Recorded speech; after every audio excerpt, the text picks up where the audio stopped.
This conference will now be recorded. Well, Josh, first off, appreciate you coming on the podcast. Thanks for having me, Brett. I'm happy to be here.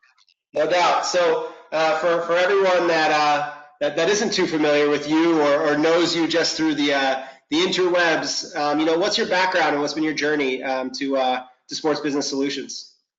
Yeah, great question, Brett. Name's Josh Belkoff. I'm originally from Philadelphia, Pennsylvania, and I moved out to Arizona back in 2007, 2008. I guess I'm dating myself now. It's been over almost a decade, a little over a decade, and I went to college down at University of Arizona, and I started out as a political science major, and realized really quickly, had a couple of different internships throughout my time in college. I realized it wasn't something that I was passionate for, and I took my first sports business class in my junior year of college, and it was one of those 3 hour long classes that met once a week. And within 15 minutes, I knew it was an intro to sports business class, and I knew right away that I need to get into the industry. So my career journey started back in 2011. I started as an intern for the Tucson Padres, which is a minor league baseball team, and did everything from sales and marketing, promotions on the field and the dugout. We did everything from the chicken dance on the dugout to pulling tarp, everything you could imagine in minor league baseball. We did. Got an opportunity to help out with the University of Arizona Athletic Department my senior year of college, where I was a fundraising and development intern in the Wildcat Club, which was incredible. Which is when I feel like I fell in love with sales and revenue generation and business development. We worked with big donors, and we worked with just different capital campaign projects, which were really cool to be a part of and see with some of the associate athletic directors there. And I interviewed in March of my senior year with the Phoenix Suns for an entry-level sales position with that team. And from there, I remember interviewing on a Monday via phone, and then I drove up on a Wednesday and interviewed in person with a couple of people that were up there from their sales business development team. And from there, got the opportunity, got the job, and then started on the June 2012 new business team with the Phoenix Suns. And from there, I was on our entry level sales team for about 6 months, and I knew from the start. I've always been a firm believer, and I always have enjoyed watching the show Survivor, and the theme is outwit, outplay, outlast. My thought in inside sales was really you gotta outplay and you gotta outwit and win, and you gotta outlast and outplay everyone day in and day out. So for me, I knew you had to have a great work ethic, you had to work hard, you got to have a positive attitude, and you got to be passionate about what you do. So I came with a group of 11, and I did really well in sales, and got promoted to our senior level team for business development. So I was an account executive for season sales at the time. I started that in December of 2012, and then in October of 2013, I'd had a good start on the campaign for the 2013-2014 season. Our entry level sales manager at the time, he got promoted externally, and I got the opportunity then to fill into the role of team lead of new business team. So I got to oversee our entry level sales team for while still actively selling. At the time, we had a team of 12, and it was it was definitely a learning experience right when I first started in that role. You had to learn a lot and a lot of things fast, because people need help, especially in an entry level sales role. And then from there, I became the full time manager in June of 2014, and from there we grew our team from 15 to 20 in that time span, to 20 inside sales consultants. And in that time, I was inside sales manager for a little over 3 years. And in that time, we had just under 50 people promoted to senior level positions in our organization, internally and externally as well.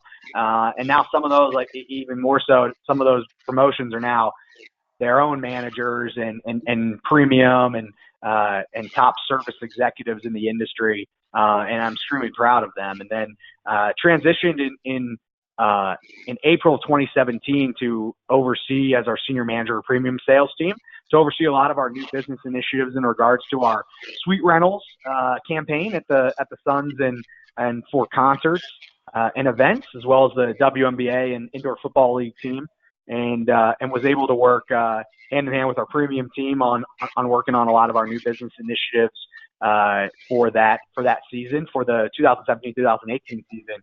And then in November of last year, I was approached. I think one of the things I always like to talk about is you gotta have genuine and great relationships in this industry. It really is relationship driven, and it's a small industry. And for me, I'd stayed in touch with Bob Hamer, who is the president and CEO of Sports Business Solutions, and I actually met him when I was at University of Arizona as an intern working at the athletic department when he was with the Suns, and he actually was one of the people that got my resume to the hiring manager at the Suns initially. And so he grew in the organization as I started in the organization, and then he left about 4 years ago, and we stayed in touch. We both live in Phoenix, and he presented me the opportunity to join his company and really focus a lot on our on different training and recruiting practices that we work on, as well as focusing a lot on student engagement and career development for people that are job seekers in the industry looking to break into the sports business world.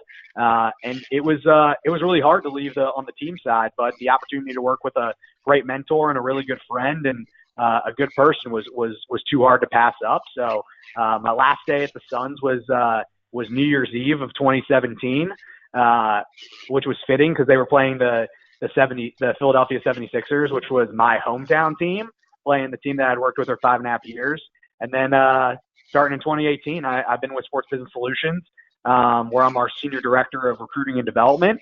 And we have a little hand of everything so far. We do training, consulting, and recruiting, and as well as help on the career development side. So that's a little bit long-winded, but that's my journey so far. No, that's great. You got to trust the process, right? Absolutely, no question.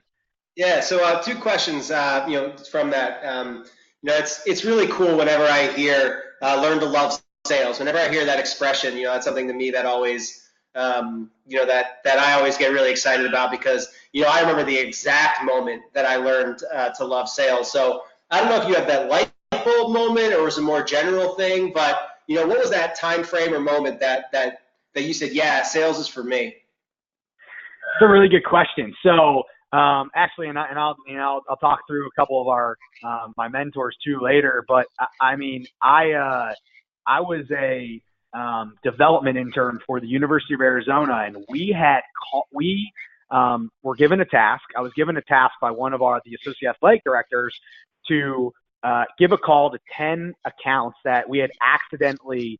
They had the lowest cost every month to as a member for the Wildcat Club. So they donated to the school. They spent $9 a month to donate to the school. And they told me to give a call to these 10 members and say, hey, we'll either refund your card or you can hop back on for the following year, because they charged them an extra month by accident. And so I remember getting the list, and I looked at the benefits, and I said, if they spend $16 a month, which is only $7 more, they actually get like certain benefits that are better than what they're getting like nothing right now. So they could get a potential like discount on different tickets, and I actually ended up upselling 6 of the 10 accounts to the higher price for the higher membership. And at the time, like, it's not too much money, but I remember thinking about it. I'm like, wow, this is a lot of fun. Like, I think it's fun. It's fun uncovering something that a consumer doesn't know necessarily, and explaining it to them, and then them saying, yeah, that makes better sense. And so, and seeing them come on board, and I thought it was pretty fun. Now, I guess it was beginner's luck, because I know that you're not going to hit 60% of the time every time, but it was pretty fun. What about yourself? So I always remember, so I was, when I got to CEB, the company I worked for, the company who wrote the Challenger sale, I was doing really bad to start. I was terrible after my first 3 months. I think people who heard my training tell the story. And then I started to get better, but a lot of that was just hard work and doing it. Then I remember Kim Courtney from Molson Coors. I got her on the phone after trying to get her on the phone for like 8 weeks, and she was prepared for me. Like she had definitely been avoiding me, and she was definitely picking up when she was ready to have a conversation with me. And she just went at me for like 45 minutes with questions, and I answered all of them. And I hung up the phone, and everyone around me gave me like everyone had stopped and was listening to me at that point, and I was in the zone, and I got a standing ovation from the people around me, and I was like, this is amazing. Like, I'm all in. Like, what do I need to do to get really good at this? Because if I get to keep doing that because I'm good at it, then just feed me more. Absolutely, no question. I think I like it. I think the more specific the answer is, the more that you really do actually love sales. So No, I think we both pass on that one. no, 100%. It's so true. You gotta love what you do, day in and day out. And at the core crux, like it's cool working in the sports industry, but you gotta like your job that you do, which is sales and consulting. Um, because if you don't love that, then the sports side of it, it's not going to be as glamorous as you think. Not at all. And then the second thing that you talked about very specifically, the transition from being a rep to a team lead and then a manager. I think that's one of the things that we hear about all the time, right? Is the challenges people have from taking that step to manager. And obviously you seem to find success doing it, but I think everyone that's made that transition has found challenges along the way. What was the biggest challenge that you think you faced, taking that step, and even you kind of taking a side step before the step? Yeah, no, I mean, I think the biggest challenge is that not, and people will say this at times, but I think like really diving in is that everyone that you lead and you work with is different from one another. So every one of my 20 team members that I worked with on the entry level side or the senior level the members, whether they're leaders or whether they're top account executives, everyone's different. Everyone's motivated extremely differently. Everybody likes to be led differently. Everybody likes to be approached differently, and you got to find the right balance. You got to be genuine about it. So I know for me, like it took me, it takes a year or so. Like I mean, at first you try to be the manager that you've seen as a leader. Like you try to be the same carbon copy in some instances. Right when I started. And I realized over time that, yes, there's great things that person did, but there's things that I can do that might complement my skill sets and might complement my personality a little bit more. So I know for me, like the key thing is getting to know your people and getting to know them really well. Because if you don't know your people really well, then they're gonna, they're not gonna be bought into the greater good of the team and the organization, and then they're not going to see their results grow. So I think you got to be genuine, and you got to know your people really well. It's something that I learned, and when I learned that transition, well, then the results follow. I'm a firm believer, and and some of my past leaders and mentors have said this, and I believe it. The numbers and results, they follow. They don't lead in anything that you do. It's all about the relationship and building that trust, and that's when then the other stuff follows.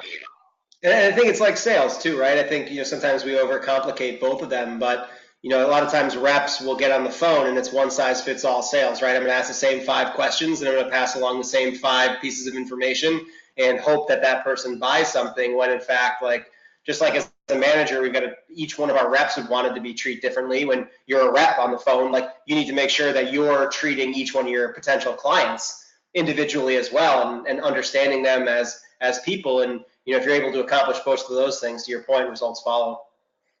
Absolutely. I used to always say on the phones, I'd say like every phone call or every meeting's a different vacation. Some are better than others. Yeah. And you got to treat it completely different from one another. I love that. So you've come from the Suns, who in some ways have been like a breeding ground for people who have gone on in their careers, whether it's within the Suns or outside the Suns, to do some pretty cool things. So you run across some pretty talented people along the way. So, who are some of the best mentors you've had along the way? Whether it was, people you sold aside or some of your bosses or leaders, and, what was it specifically about them that stood out to you that you wanted to emulate as you continued your growth? Yeah, it's a really good question. I compartmentalize it into three segments so far of my career. Like I'd say when I was I've had incredible leaders so far in the industry, and really, I mean, I consider a lot of them and just about all of them actually really close friends, and so they're incredible in what they do on a day-to-day basis, and they've taught me so much, and they continue to teach and grow me day in and day out. As we've stayed in touch since these last years have gone by. The first person I'd say, outside of the Suns, when I was an intern, his name's Tom Theodorakis. He's the associate athletic director for development at the U of A right now. He taught me how to really be a professional and really focus a lot on, on just presenting yourself really well for when you get to those positions when you grow in the industry. And if I look back at some of the interns that have crossed through in that department, I used to hire interns that were in that department, and now they've grown at different organizations because they're taught so well on the front end when they're at U of A or when they're in that athletic department on how to be a professional and how to adapt and be professional in a meeting setting, how to really focus and hone in and be the best worker that you can be and the best asset to an organization. And then I take myself when I was a sales consultant at the Suns. It's three people really. It's Bob Hamer, who I work with now.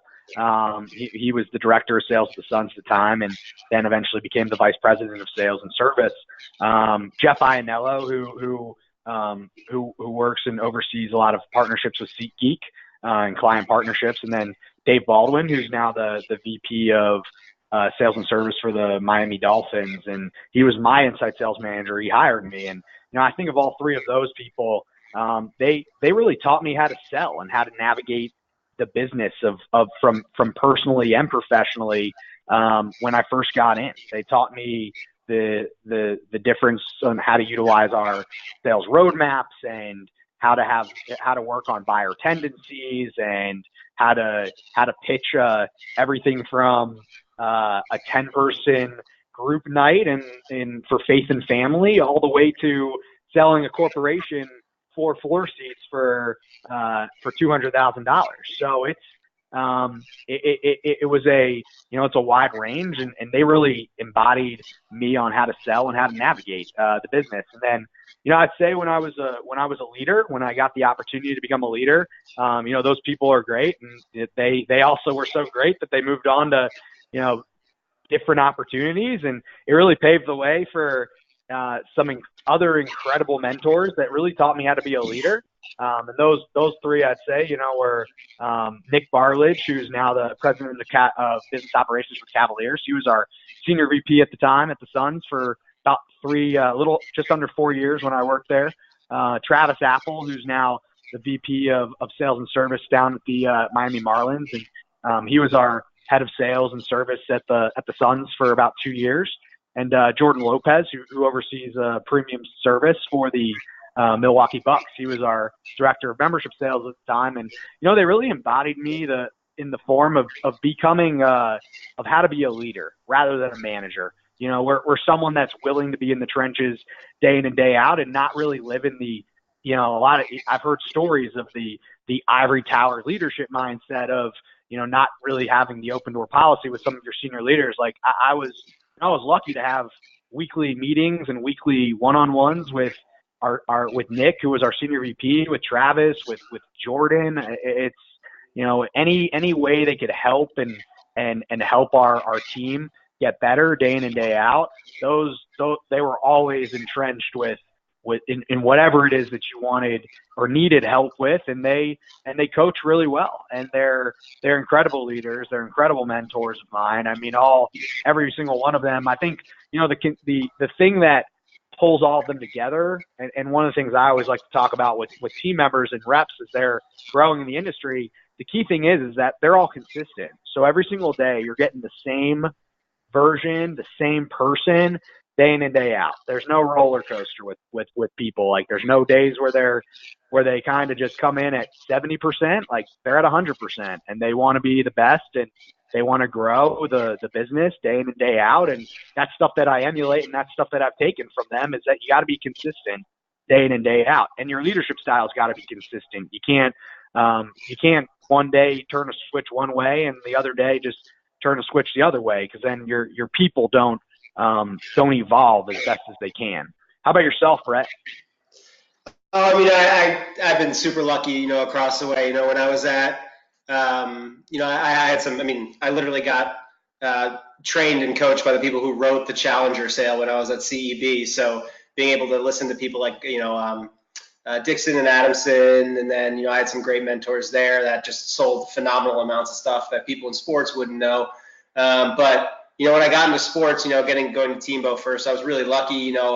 I think one of the people that, I could name a million people there that, I feel fortunate to have been around. But, watching how Chris Granger treated people was one of the most incredible things I've ever seen. Even to this day, if you ask Chris Granger for 5 minutes, regardless of how busy he is, he finds 5 minutes for you. And that's something that I've always I've emulated. And, when I was trying to make that transition from, the corporate world, at Teambo, when I was helping start the WNBA team in Atlanta, which was the first time I really started selling tickets, I was around Kathy Burrows, and watching the way that she treated people and treated customers was something that, even to this day, Kathy and I still have a good relationship. But, I think I'm a little bit more on the nose than she is when it comes to sales, a little bit harsher in terms of how I work with people. But, I always want to make sure that I'm customer first in my approach, and that left a pretty lasting legacy. And then, certainly Bryant Pfeiffer from the National Sales Center, who was with Major League Soccer now, is with Minnesota United now as a chief revenue officer, was someone that, to this day, I think the world of. And, I wouldn't be where I am as a trainer, teacher, and coach if it wasn't for Bryant. No doubt. There's no way I'd be sitting here without him. And then, and when I was at the Columbus Crew, Clark Beacom, who's their senior vice president over everything now, all revenue points now, he was someone that was just his ability. We led Major League Soccer in attendance growth the 2 years I was there. And even though, I think the team literally just moved to Austin about 10 minutes ago, that shows the challenges that were there, that we were facing while we were there. But his ability to always make sure the decisions that you were making were the best for the club down the line, and not just the best to produce revenue right now, were very inspiring to me. And then, Rob Stein was someone who I called all the time when I was thinking about starting my own sales training business. And, Rob was a good mentor to me along the way there too. Appreciate you asking. Yeah, no, absolutely. I think too, it just shows what leaders I've been able to learn and work with and learn from. I still stay in touch with just about, I'd say everyone, actually, yeah, everyone on that list that I talk through. And, it might not be every day, but, with it every month or every 6 weeks or so, it's, it could be as little as a text. It could be as big as a hour conversation on the phone and catching up. And, they become your really close friends not in just the industry, but in life as well. Yeah, there's no doubt about it. It's very, very cool. There's no doubts there. So that's small business, small industry. There's no doubt about that. For sure. No question. So, like Bob, like me, like, few others though, you've gone from the team side to the training side, and wherever you've been, whether you've been with the Suns or on that side, you've seen, lots of rep making, lots of reps fall short. I think there's people I could almost name off the top of my head that I thought were going to be terrific salespeople. I just couldn't cut it. So when you take a look at that, and when you think about what you're teaching reps when you're doing your training now, what are some of those key differences that you teach for about those that make it versus those that don't? Yeah, that's a good question. And I think especially when we come in, when we go do training or when we go in for a segment, it could be it could be short. It's only, typically it's at max 4 to 5 days. It's, usually on average it's 2 to 3 days that you're in a market with one group. So, you can only, more so talk a lot on the intangibles and things that you notice when you're there and when you're in market. And for me, I guess, I say I've had plenty of people that have grown in our industry, but there's also people that have not made it. And for me, I think the things I stress a lot with our teams and with people in the industry, especially the young team members that are coming up, young reps, I think the key thing is that you need to have a positive attitude. You got to have a relentless work ethic, and you got to have passion for your craft on a day-to-day basis. You've got to enjoy what you do, because ultimately it's a sales job in the sports industry. It isn't a sports job in the sales industry. Like, you work, and your goal is to create the best process and best client engagement for someone and generate revenue. So you've got to have a great attitude. You got to work hard. You got to have passion for what you do on a day-to-day basis. And you got to be obsessed with really the process of getting better each and every day. I was watching a show last night. Actually, it was Kobe Bryant. He was talking to Alabama. It was on ESPN. It was actually pretty eye-opening, just what he was talking about with them, and how he stressed you got to be obsessed with the journey to get to the result. And a lot of times in our world, we're I'd include myself, like we're the Snapchat generation. We're the millennials.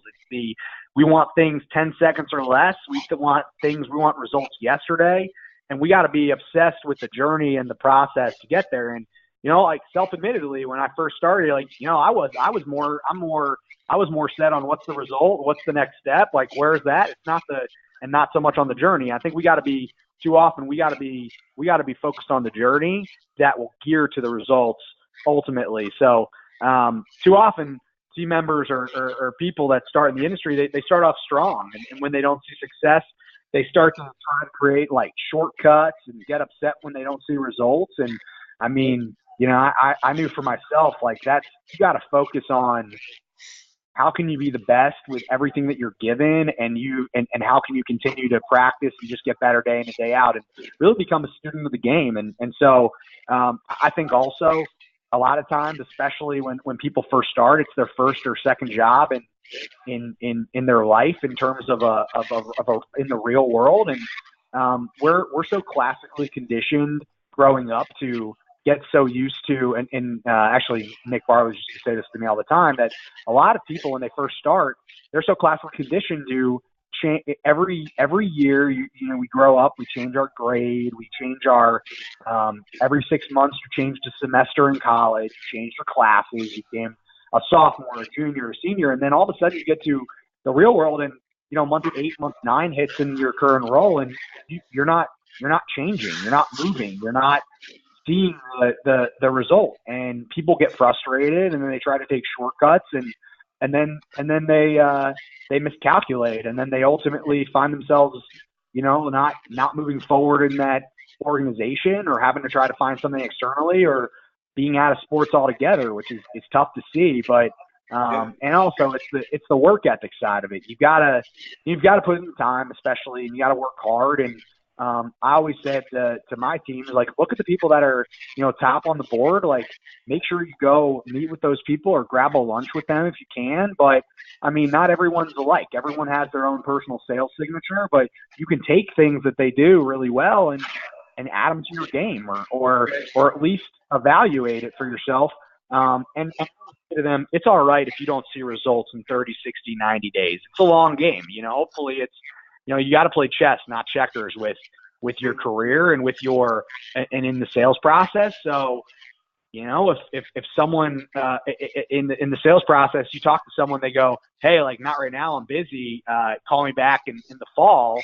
Well, like, I always used to plug something in, and then I do my due diligence. But you can't get upset when someone says no, and you can't get upset, and you can't ride the highs too high when they say yes. So you got to be even keeled. You got to be consistent. And those are the things I see when team members do really well. They're consistent, they work hard, they have a great attitude. And when they're not doing that great, it's because they veer off the path of that works. It's like at the end of the day, we're not, it's not, we don't need to overcomplicate things. We've got to stick to what works and what's the best, and really be genuine in your approach. And then that's how you ultimately make it. If that makes sense. Oh, 100%. I couldn't agree more. But I also think that leads to the $8 million question that, I know trainers get asked all the time, vice presidents get asked all the time. There's a million opinions out there. But so that means that you've got to make 120 phone calls every single day, right? It's different it's different in these days. I think there's evolution. I think that we have a wide variety of things that are of tools that are in our toolbox. We've got LinkedIn, we've got social, we've got Twitter, you've got text messages, you've got email. We have so many things that people, and our sales game is evolving as time goes. But I'm a firm believer, and I personally think that a phone call is always going to be, I think the quickest way to shorten a sales process. I'd even say now some people do text some of their clients so they can get even quicker responses. But I always think a phone call is going to be the most important thing. But I think you gotta mix and match what works for you, and hopefully with having a robust data team and being able to utilize your data that your team and that your systems are telling you, especially with your clients, that you're coaching your team members and your reps on which way is the best way for them to attack their business. So not everyone is the same, in my opinion. I do think that when you first start, making calls to book meetings and to get engagements via phone or via in person is always going to be the quickest way. Is trying to get someone on the phone and meet with them. But sometimes people don't answer that. So you got to have a couple prong approach. I know in Phoenix we used to, you'd make a few outreach calls, you leave a voicemail, you shoot an email. In some cases shoot text. And so you've got to hit all aspects of the sales process and of the toolbox before you shut down the lead. But you can't be spending 4 months on a call that no one's answering or no one's responding to your messages. Because eventually, I used to say it's like when you date. If you're sending a bunch of messages to the person that you're pursuing, and they're not sending anything back to you, at some point you've got that one-way message it's got to be X'd out of your conversations.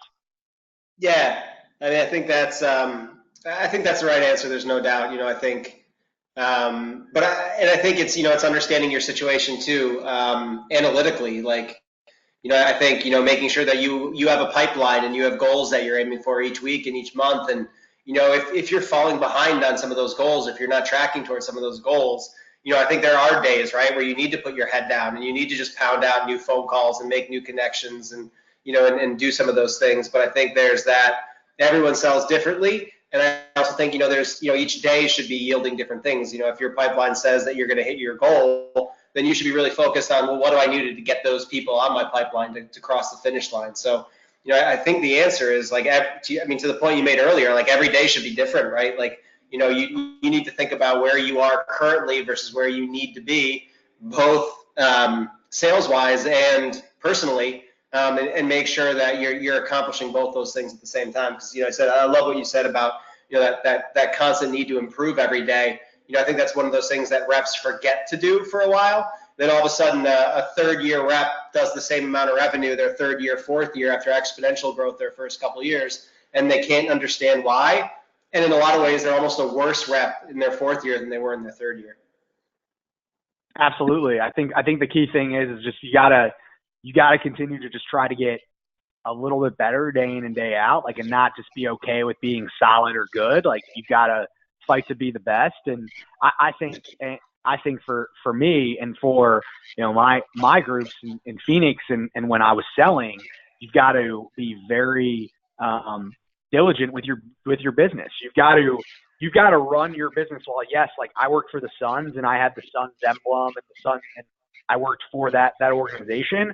I looked at my book of business and I looked at my days like I was running my own business, and that's how you got to look at it every single day. So if you were running your own business, are you gonna take 2 hours for lunch and not really engage with your customers, or are you gonna really focus in and try to maximize as much as you can during the day?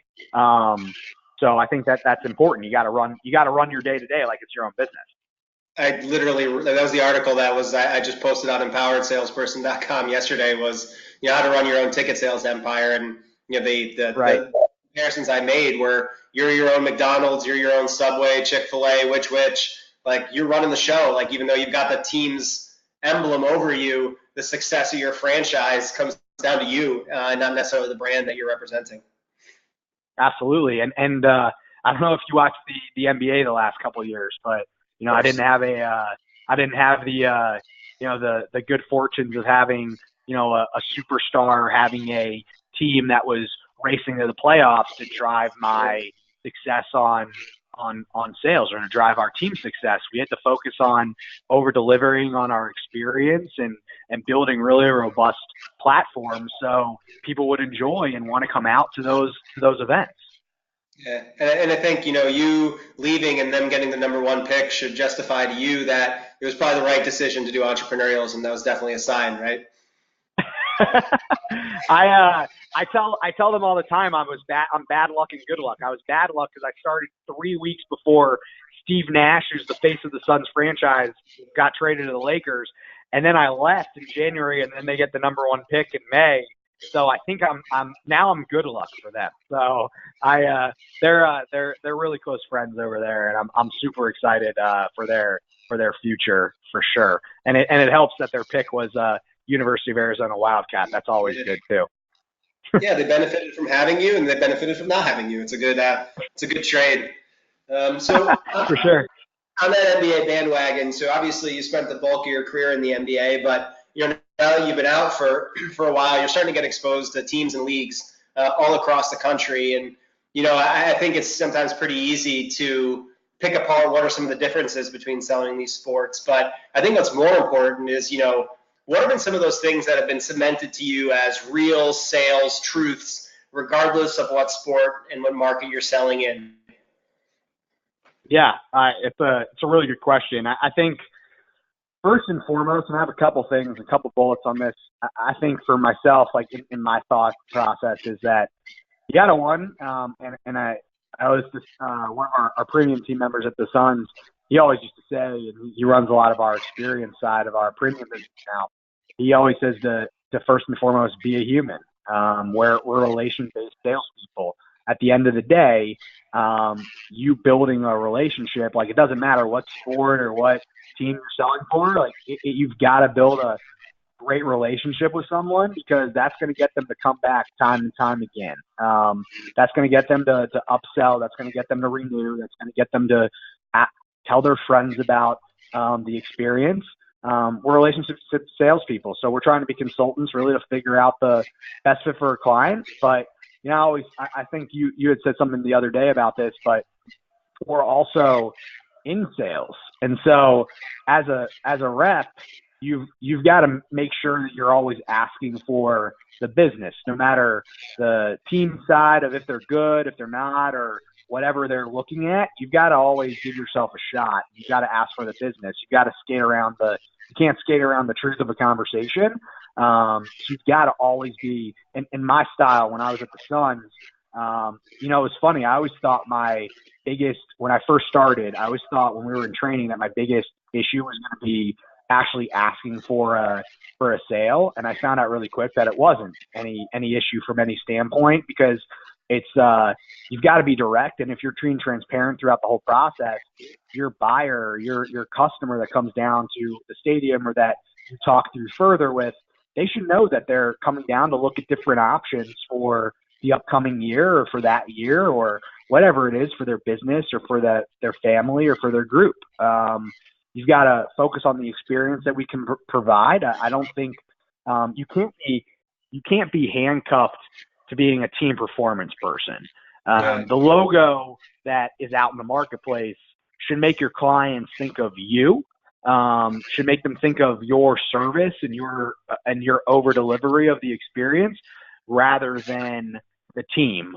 And so if the team is not playing that great, they don't really care because hopefully they're having, they get a great experience no matter what because of they get to work with you and they get to work with other customer and other people and they get to meet and they see so much value out of their membership or their experience with that organization.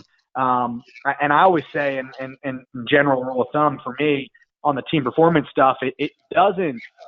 I always say is that team performance doesn't open or close a door. I think it is the door. So the door is either more open for us via team performance or it's a little bit closer to shut, but it's not completely either way. Like unless you have the number one player in the NFL, NBA, MLB, MLS, NHL, and that's going to move the scale.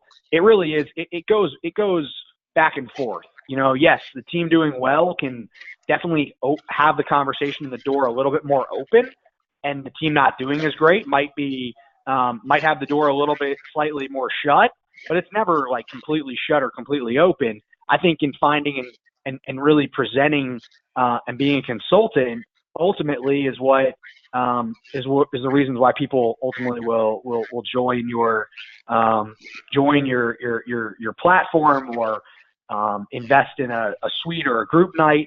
And I think for myself, I try to be relatable and I focus a lot on X's and O's of our sales process. And I think ultimately it's about having a really great process, which will eventually get you more wins than losses. And I think that if you focus on that, and you've heard that term, trust the process so many times, but if you focus on having a really sound and robust process and you make everything permanent to yourself and not perfect, like it's never going to be perfect, but you make everything permanent and that everyone gets the same type of experience and same diligent follow-up that on each and every opportunity, you're going to see a lot more people join than not. Yeah, and that answers your question. Absolutely. And first off, the door analogy is fantastic because I think, so many teams from the president on down just get so tied up in whether the team's winning or losing. And that certainly affects the way that the reps think about it as well. If everybody else is being like, oh, if we could only just win some games, I think I'm more from the experience that were you. The Dynamo made a run into the playoffs last year, and I was like, holy crap, I think this is the first playoff game I've ever actually worked for. All my other teams have lost, wherever I've been. Two of the things that I wanted to touch on, that I love that, but two of the things I want to spend a little bit more time on is you talked about being direct, and when I teach or train or write, I talk about it as being very intentional about what you're doing with your client. There's so many young reps who are scared of that, right? Like, oh my gosh, if I tell them I'm trying to sell them tickets, they may not talk to me. So can you talk a little bit about what that value is in being direct or being intentional to the rep? Because I think that's a critical thing that reps understand is that there's not only value in being direct and intentional to the client, but there's value to the reps themselves. Can you talk quickly about what that is? Yeah, no, of course. I think for me, like you've got to be direct about the whole process and that ultimately we're in sales. We're trying to generate revenue and garner business for our organization. And you've got to create great relationships with your clients and great relationships in general, but ultimately you want to generate results. And I think too often at times we get bogged down if someone said no or if someone is giving us a little bit of the runaround, and you just got to be direct with those clients and in a nice manner and in a very tactful way of just closing the loop. Because ultimately I always say to them, like when we were in Phoenix, I'd say, hey, we're the Suns. When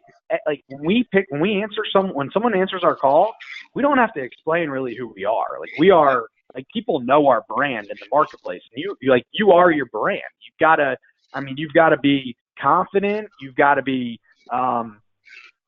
have confidence in your abilities to do well and belief in really in what you're selling and what you're pitching. And look, if someone says no, or if they're beating around the bush, and you follow up with them once or twice, sales is a series of next steps. So if you follow it up and you do your due diligence, and they're not really reciprocating from that standpoint, you've got to be all right with getting that line in the sand and breaking up and saying that it's not going to be a fit right now. And I used to say I love yeses, hate or like no's, and hate maybes, like in the sales process. And when you have a funnel that's too much as a rep, and it's got too much of those maybes, like, I always used to say the opportunity bin that's like, it's nice and warm in there because you see this is how much is projected. I've talked to this person before about floor seats. I've talked to this person before about a suite. But like, you haven't talked to them for months, or you haven't talked to them, they're not really reciprocating in the sales process. You got to be all right with saying, with cutting them out. You got to be all right with saying, hey, like, this isn't the right time for them, and I'm all right with that, because hopefully you should have 5 or 6 of those types of clients or opportunities already set up, and losing that won't really change. And that, for me, like, that's just how I sold. And I sold in arguably some of the, on the team side, some of the maybe the not so fruitful years of the organization. And I almost appreciated even more that I got that opportunity so early in my career, because that's all I know is really pounding the pavement and being hungry for the opportunity, and really over delivering on the follow up and experience. And that's how you ultimately will garner business.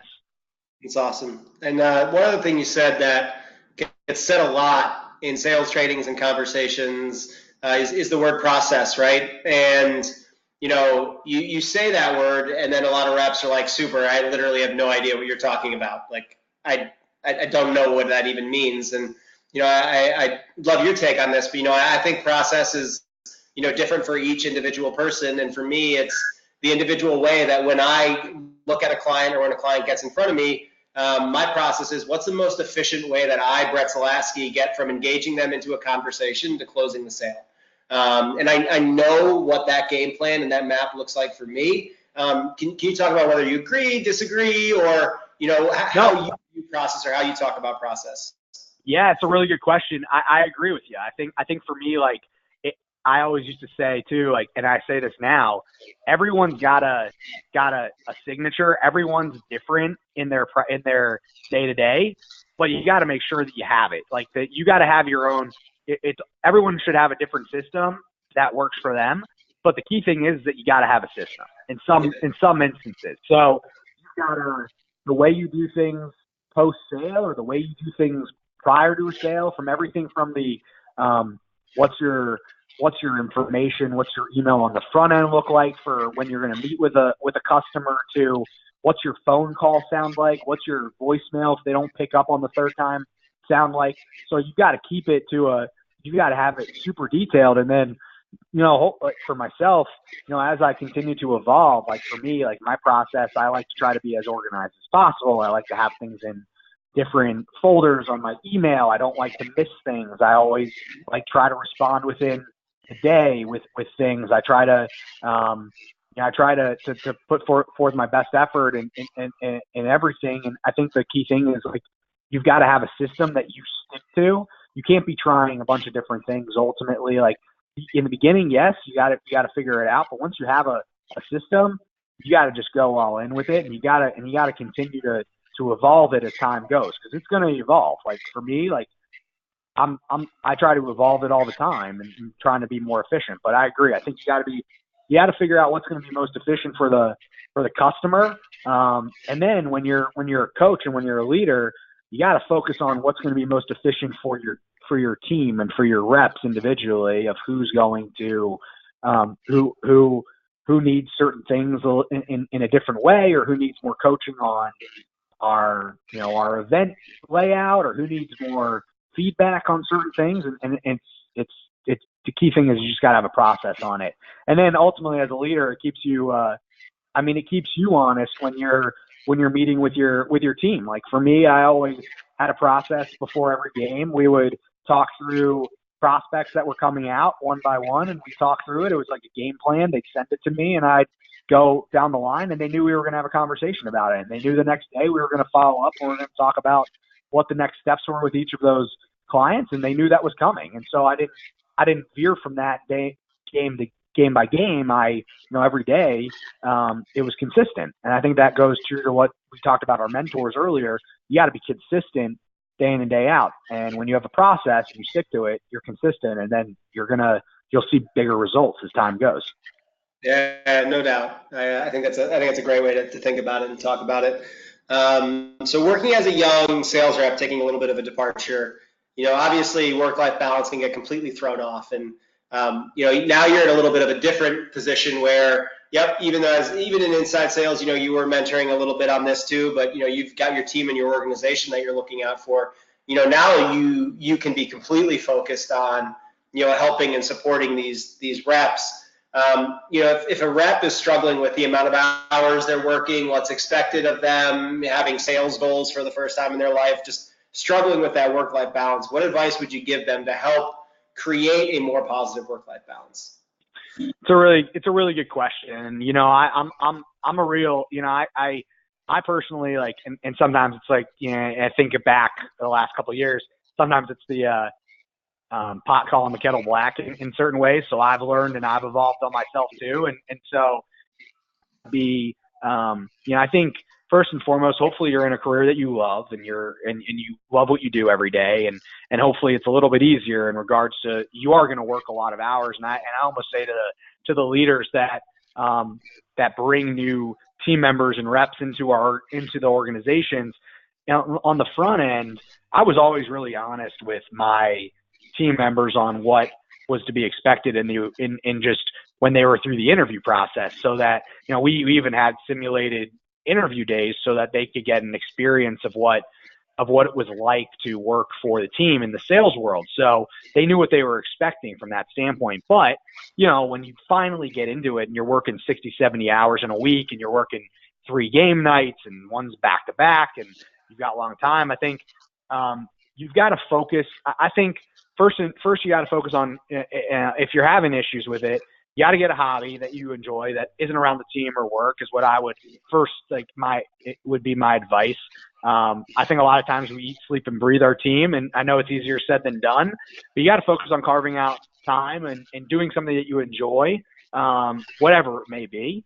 I always used to try to when I'd leave the office for a few hours, you kind of put your phone away, whether you watch TV or you make dinner or you go on a run or something along those lines, you kind of just deplug for a little bit. And I know it's easier said than done. But you've got to deplug a little bit. And then, when you get time to be with your family or time to be with your friends, like just, don't think about what has to be done tomorrow or what needs to be done the next week for work.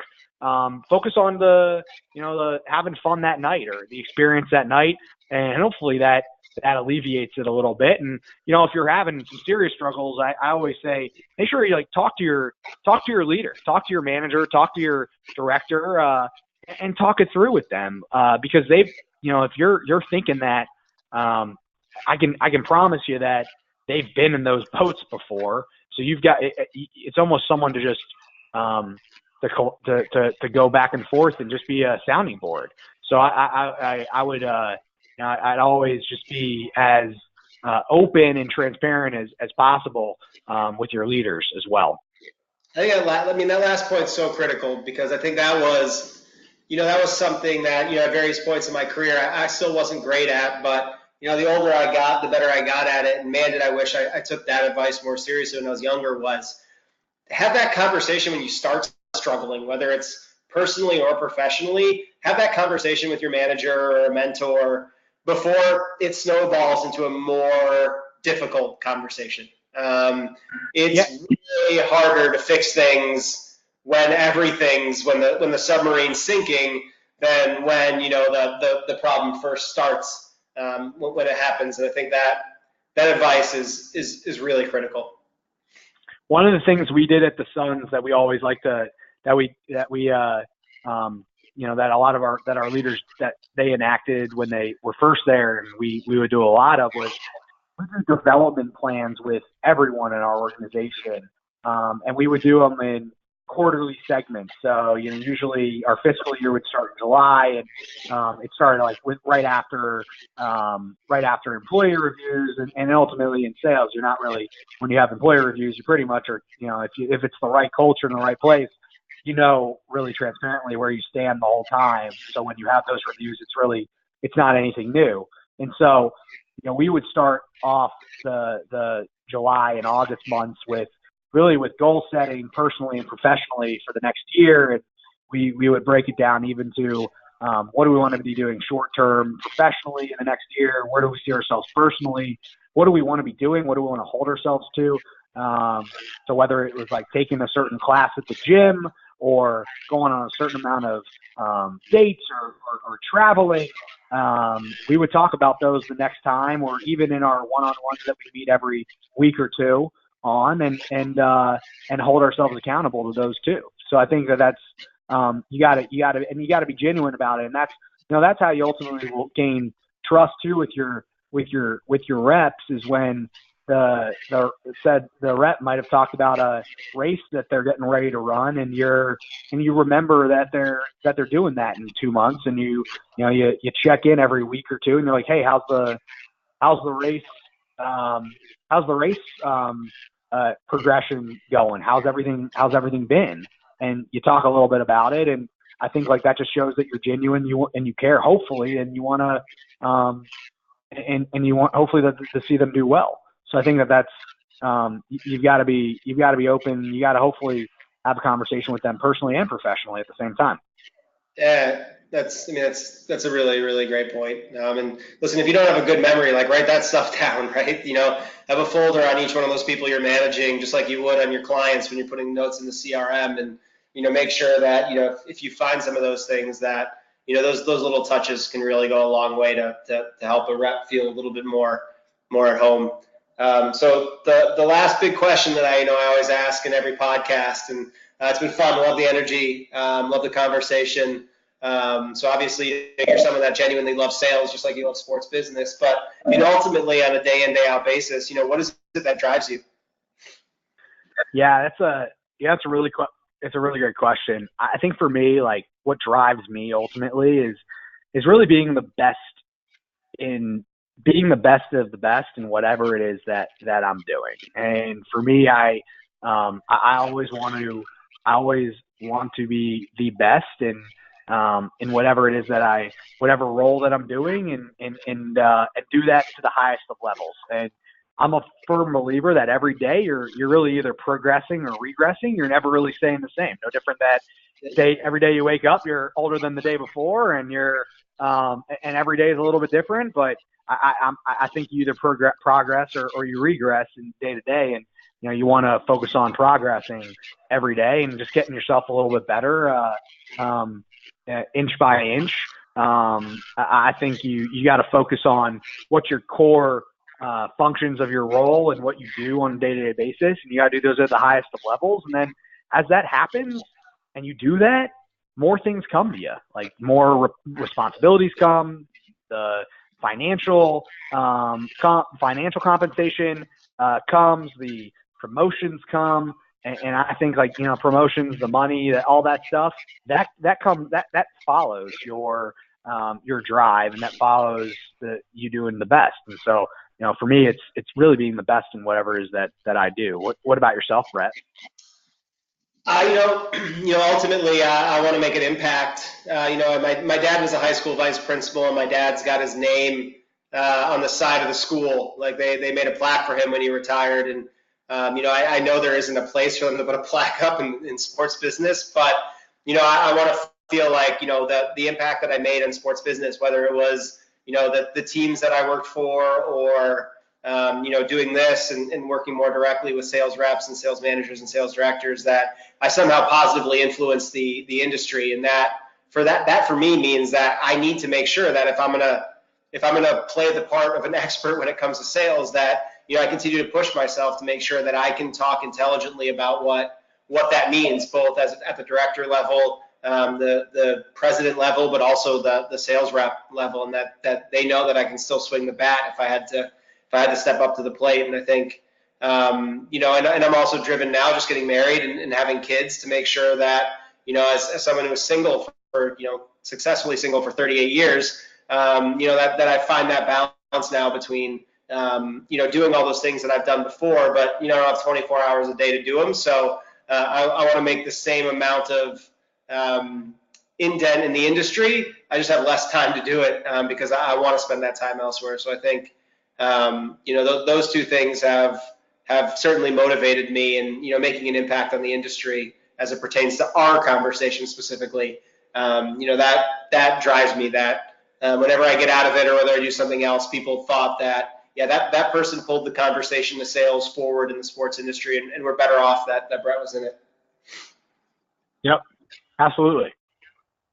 All right, buddy. Listen, this has been a blast. Like, it's been a good use of time. So if people are still with us, it's been a great use of the hour. So I certainly appreciate you jumping on. Thanks very much. I appreciate it, and looking forward to staying in touch. Absolutely, Josh.